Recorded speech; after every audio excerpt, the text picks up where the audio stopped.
So I've got my calendar in front of me and I'll talk to the things I've popped in there. So the first one is the end of financial year party. Now, in June 2026, the financial year ends on a Tuesday. And similarly to this financial year, where it ended on a Monday, it's midweek. So it's not very nicely on a Friday where we can all go out and have a couple of drinks. And this year we did it on the Friday last week, which I probably wouldn't do again. I'd probably wait till after 30 June.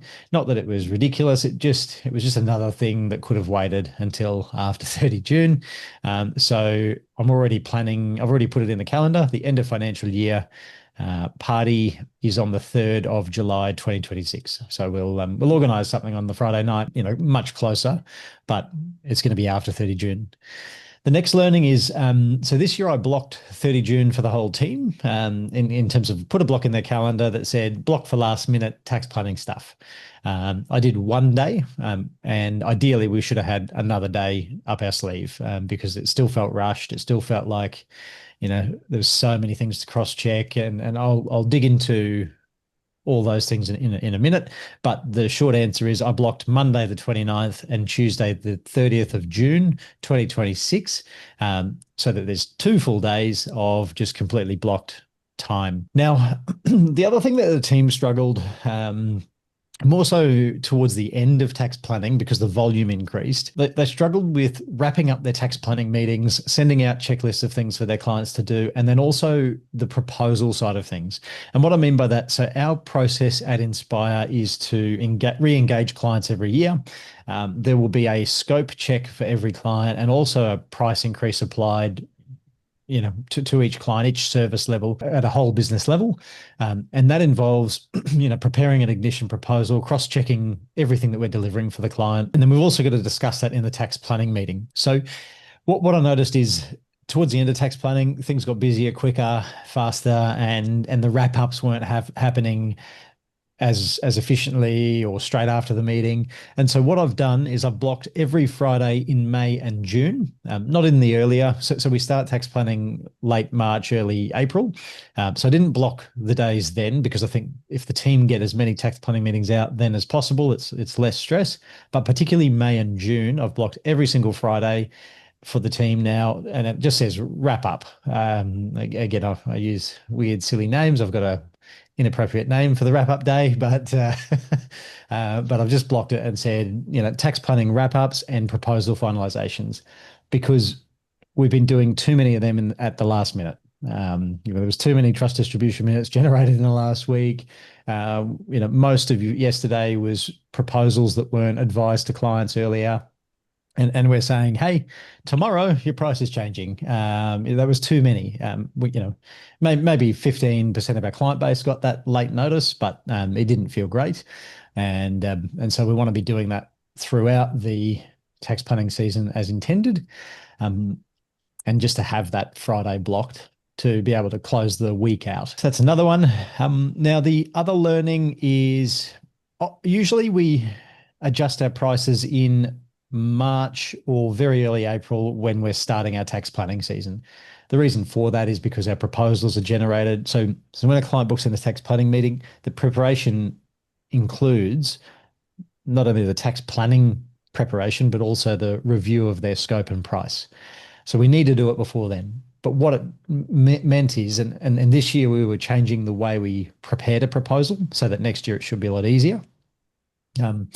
And so because of that, there was a lot more work involved in preparing every single proposal for a client. And it felt like, we could have done the work earlier, not timing it with the busiest season generally. And so instead of adjusting our prices in March, April, we're going to be literally getting back from Christmas holidays. And from January onwards, I've already put a meeting in the calendar in January with me and the other partners to decide on what our prices are going to be for July onwards for our existing clients, but immediately for any new clients. So new clients will pay more for about 6 months, where typically in the past it'll be 3 or 4 months out from the new financial year is when new clients pay the new fees. So in January we come back, partners quick check in. What's our price increase going to be? And then I've got a sales meeting that I'll update in the next week. So it gives me about a week to go and make sure all our proposal templates are changed to the new price. So we'll roll out and essentially announce the new prices um, and the what we're changing in that sales meeting in the following week. So January we'll have our new prices. The other thing is Ignition already have a renewal process, so a way in Ignition that you can go and upgrade in bulk your proposals for the next financial year. In the past, and this is where we've changed in the last run here, we've changed what we're doing in how we put our proposals together.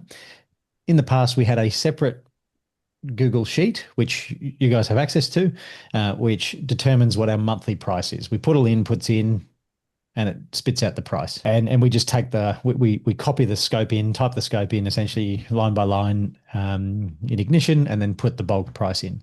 So we used to do that. What we're doing now is essentially in Ignition, we have the calculator built. So every service line in that sheet has its corresponding service line in Ignition.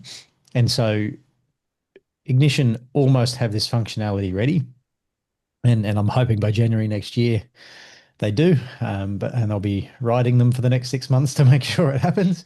But the way it will work is we will be able to select all our services in our calculator and say the price is going from $100 to $105 a month for this thing, from $72.50 to $83, whatever, for that service.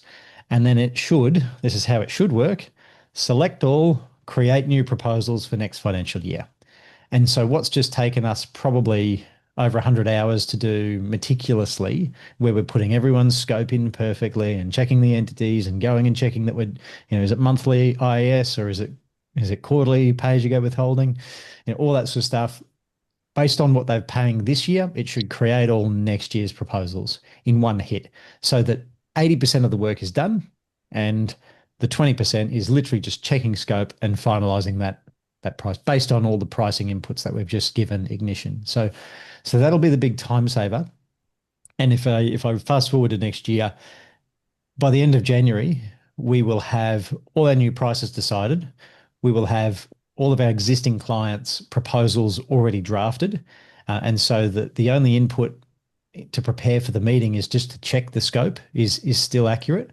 And sometimes it's out of scope stuff. So sometimes our client changes from quarterly to monthly IAS and we haven't picked that up throughout the year for whatever reason, and we need to go and bill them for that. So there might be a bit of that sort of thing at the end of it, to prepare for that tax planning meeting. But again, yeah, I've gone through the pain now to make that easier. And again, like a lot of the back and forth or the time sensitivity of preparing for a tax planning meeting, yes, it's about the tax plan, but it has also been about these proposals that we've been renewing, which that should disappear now, or at least it'll go down from a 12 out of 10 in terms of urgency to a 3 out of 10 because a lot of the clicks are already done, if that makes sense. So all the proposals are built. And if a client doesn't change scope year to year, it will just literally be accept. That's it. If a client's scope changes slightly, we just change whatever that line is to the new service line or the adjusted scope and then accept. It's not building it, creating new off template, cross-checking entity names, copy paste. That's what it was this year. So that's tax planning, and there's some of the key dates. I did put a tax planning calendar invite as well at the start of February because we want to be making sure we know what we're doing well in advance of when it kicks off late March. And at that meeting, we'll discuss, we'll create the new tax planning meeting links so clients can book in using the HubSpot Calendly equivalent. We'll triple check our process. We'll, talk with the Philippines team on how they're going to be able to prepare for tax planning. All that sort of stuff is like a tax planning meeting. And that's kind of tax planning, at least the key dates I want to have in the calendar. That's pretty much it for tax planning. The other thing I wanted to do for year end is just make sure our team have are prepared for year end. I'm talking about year end 2025. And the thought process is the team know how to come to work and pump out financials and tax returns. That's what they know. But I sort of see part of leadership is not necessarily about doing that and about like telling them how to do their job. It's more so stopping the team for a moment, sticking our heads above the drama and saying, all right, just checking, do we need to do anything better than we did last year? Sort of like I talked to with tax planning. Do you have your first 10 checklists and clients identified of the ones you want to get out now and early and give priority to, who are our top 10 clients? Let's work on getting them started, because ideally we don't want workflow to be like a bell curve. We want it to be up, start early and be consistent throughout the season versus have these really lumpy, stressful, crazy bits. So who's your first 10? Get the checklists out and get them started. They're the people who have big refunds coming in or, want finance early in the year and things like that.